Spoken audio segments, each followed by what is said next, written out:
నమస్తే, welcome to whistle. నేను మీ స్వాతి.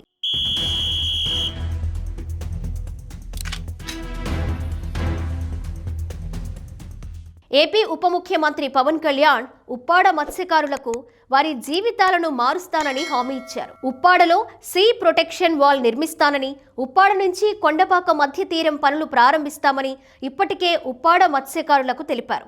చేపల వేటపై ఆధారపడిన 7,193 మంది మత్స్యకారుల కుటుంబాలకు తాను అండగా ఉంటానని హామీ ఇచ్చారు పవన్. ఇక మత్స్యకారుల సమస్యలను తెలుసుకుని ఆ సమస్యలను పరిష్కరించడానికి 100 రోజుల యాక్షన్ ప్లాన్ సిద్ధం చేశారు. ఈ ప్రణాళిక కింద మత్స్యకారుల సమస్యలను పరిష్కరించడంతో పాటు మత్స్యకారుల సంక్షేమం కోసం కృషి చేస్తున్నారు. మత్స్య సంపదను పెంపొందించడానికి ఆధునిక పద్ధతులపైన అధ్యయనం, అవగాహన, శిక్షణ కార్యక్రమాలు నిర్వహిస్తున్నారు. ఈ ప్రణాళికలో భాగంగా డిసెంబర్ 8వ తేదీన 60 మంది ఉప్పాడ మత్స్యకారులను 2 బృందాలుగా తమిళనాడు, కేరళ రాష్ట్రాలకు శిక్షణకు పంపారు.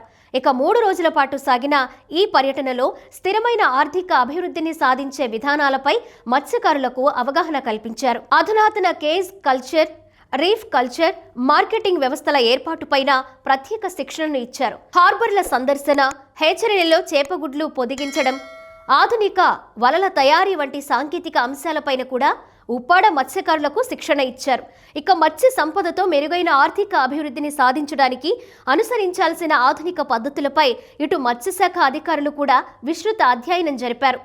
తమిళనాడు పర్యటనకు వెళ్లిన బృందానికి చెన్నైలో మండపం వద్ద ఉన్న కృత్రిమ సహజ పద్ధతుల్లో కేజ్ కల్చర్, రీఫ్ కల్చర్ సాగుపైన శిక్షణా తరగతులు నిర్వహించారు. సముద్ర వనరుల దీర్ఘకాలిక సంరక్షణకు అనుసరించాల్సిన శాస్త్రీయ విధానాలపైన కూడా వారికి స్పష్టమైన అవగాహన కల్పించారు. కోల్డ్ స్టోరేజ్, చేపల అమ్మకాలు, ఇక మత్స్య సంపద గ్రేడింగ్, వ్యర్థాల నిర్వహణ, వేలం, సప్లై చైన్ వంటి అత్యాధునిక సదుపాయాలపైన వారికి అవగాహన కల్పించారు.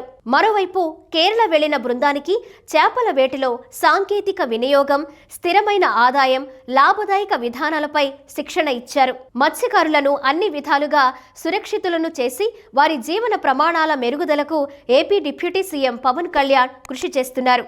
ఇచ్చిన మాట ప్రకారం 100 రోజుల్లో వారికి న్యాయం చేయడానికి శ్రమ పడుతున్నారు. ఇచ్చిన మాటకు కట్టుబడి వాళ్ళ తలరాత మార్చడానికి ప్రయత్నం చేస్తున్నారు పవన్.